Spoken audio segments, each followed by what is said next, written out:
Okay, so looks like I'm recording again, so I'm going to do another round of it. And my name's Dan Barrett. I'm the president for UD65. I'm going to do a quick talk to you guys on human rights, conflict resolution. So basically, conflict resolution, lots of different ways to address it, but again, I'm going to go back to, you can go up to our website and look at some of the resource piece there, where we talk about, take your standard steps. First couple, get your orientation right. Make your request for some clarification, all that kind of good stuff. So if you're trying to deal with this particular type of this, you want to find information on what this human rights stuff is all about. You're not seeming to get the information you need from management stuff, or you feel that your human rights are not being respected, then there's a couple of avenues that you should take, and one of the ways that we talk about resolving this kind of stuff is through informal discussion. And informal discussion is part of the collective agreement, so you can invoke it, and basically what it does is it gives you a little bit of time to kind of resolve these complex issues. The thing with informal discussion, again, is it gives you an avenue to get a final response from management, so you actually know what is really going on from management's perspective, and then you can turn around and say, is this acceptable or not acceptable? So if it's not acceptable, you have the option to agree with it, of course, or in cases of discrimination, you may also have the right to go and seek reparation through a human rights tribunal, or through the harassment complaint, or some other type of avenue. So the thing that you want to also know is recently there's been some GLP training that's joint learning plan stuff that's come up, and it's because part of the issues that are coming up recently in the local, a lot of this stuff is stress related, where people are a little bit overworked, and a lot of stuff going on, member manning sort of scenarios, and basically a bit of a pressure cooker going. So with all that pressure and stuff, there's some mental health kind of issues that are surfacing, and keep your sanity. The joint learning plan's got some stuff available right now on stress in the workplace as a response to some of the stigmas around mental health, and make sure people are aware of it, take precautions to prevent stuff from going bad. Like we only see this Robin Williams sort of scenario happen with people who might be depressed, or somebody going postal or whatever. The bottom line is you have to take care of yourself, and one of the best ways to do it is become aware of what the different issues are. So, discrimination on medical condition is one of the primitive grounds, and that medical condition may actually be psychological. There's a broad range that covers that kind of stuff. Discrimination on the basis of race, again, is not or sexual orientation or gender. These things are been around for a long time, and they're prohibitive grounds, so they fall under human rights legislation, which I'm going to talk to in a minute. But understand a big difference between discrimination and harassment.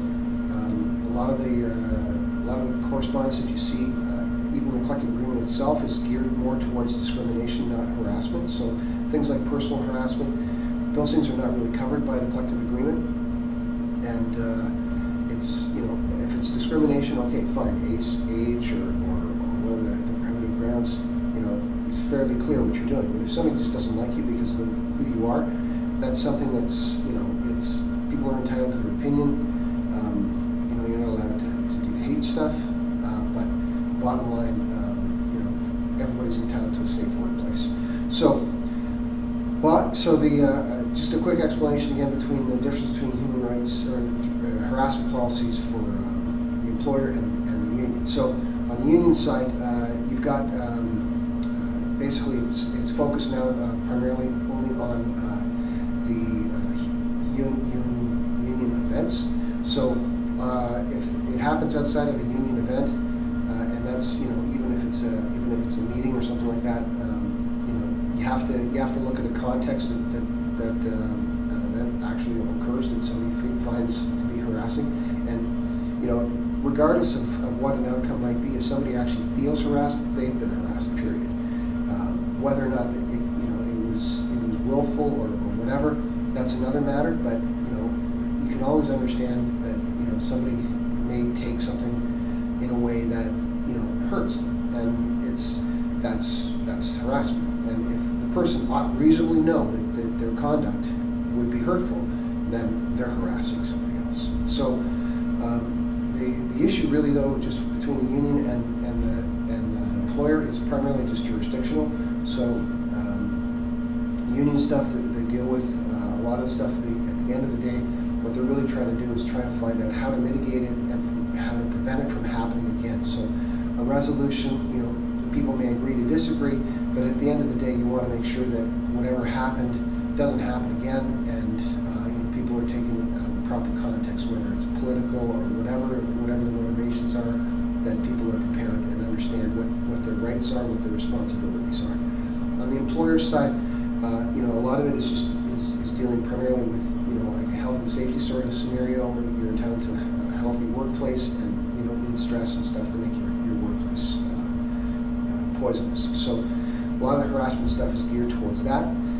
There's certain things that are not really recognized in the employer system. The employer doesn't recognize harassment when it's related to discipline, but that's sort of that's a particular loophole sort of scenario, and hopefully that doesn't get used by the employer to kind of ignore those kind of scenarios. But for the most part, the employer system is really designed to kind of try and get at the root cause of a particular issue and really determine if it falls into their category of harassment and take actions related to that. But whatever actions the employer may take to rectify the situation, the member who's being harassed doesn't necessarily have the right to know what those actions were, because they might fall into the discipline, and then you have this whole angle of confidentiality and all this kind of good stuff. So very different processes. There's a DAOD on harassment that you should probably read if you're in that kind of thing. The primary role for the union within the harassment policy that the department has is that of an advocate, so we can provide you advice, but we're not entitled to any real information as the union. So the member has to actually give us all the information that comes out of harassment investigations or interviews, and we have to be basically, the member has to involve us.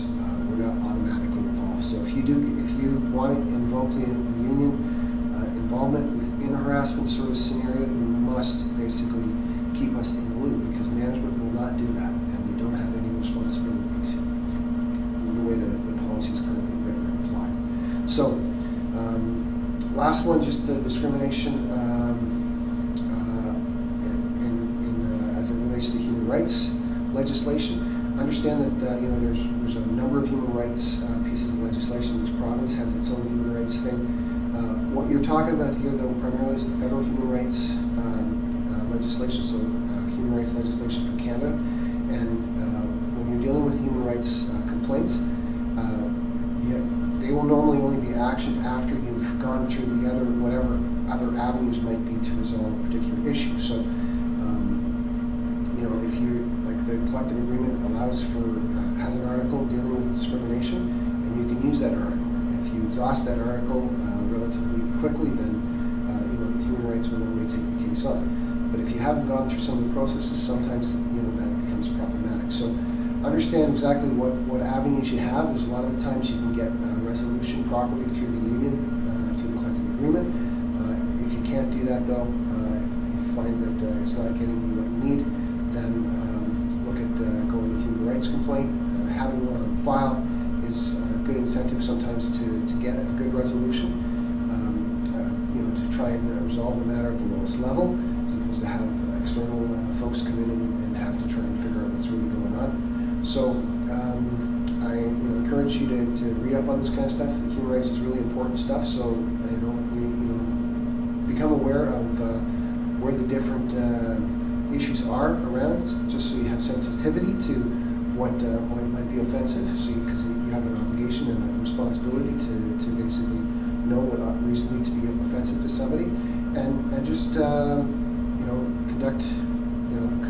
be aware of what your responsibilities are, and hopefully we'll all find a better place to be involved in. Okay, thank you, and see you next time.